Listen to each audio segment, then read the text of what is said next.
তারেক রহমান সাহেব যখনই ইচ্ছা উনি দেশে ফিরে যেতে পারবেন। তারেক রহমান প্রধান উপদেষ্টার কাছে আগামী বছরের রমজানের আগে নির্বাচন আয়োজনের প্রস্তাব করেন।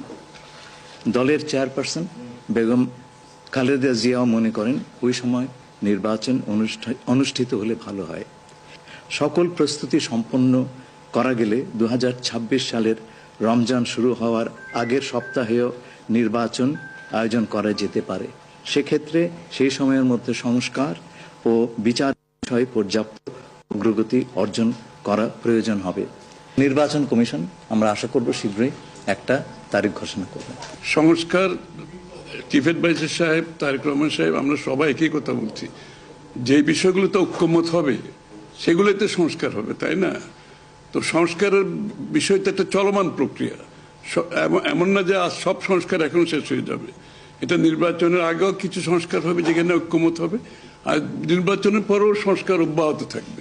ঐক্যমত যেখানে হবে স্বাভাবিকভাবে ঐক্যমতের পরিপ্রেক্ষিতে যে সিদ্ধান্ত হবে স্বাক্ষরিত তো হবেই। আমরা তো নতুন বাংলাদেশ গড়ার প্রত্যয় নিয়ে সামনের দিকে এগোচ্ছি। সংস্কার এবং বিচার দুই বিষয়ে পর্যাপ্ত অগ্রগতি কথা বলা হয়েছে এবং আমরা মোটামুটি কনফিডেন্ট যে এই অগ্রগতি আমরা নির্বাচন আগেই দেখতে পাবো, সম্পন্ন করা যাবে। ঐক্যবদ্ধভাবে সেই কাজটা করবো। নিশ্চয়ই সন্তুষ্ট। শুধু আমরা তো বলছি নির্বাচনের আগে নয়, নির্বাচনের পরেও দেশ গড়ার ক্ষেত্রে আমরা সবাই একসাথে কাজ করতে হবে।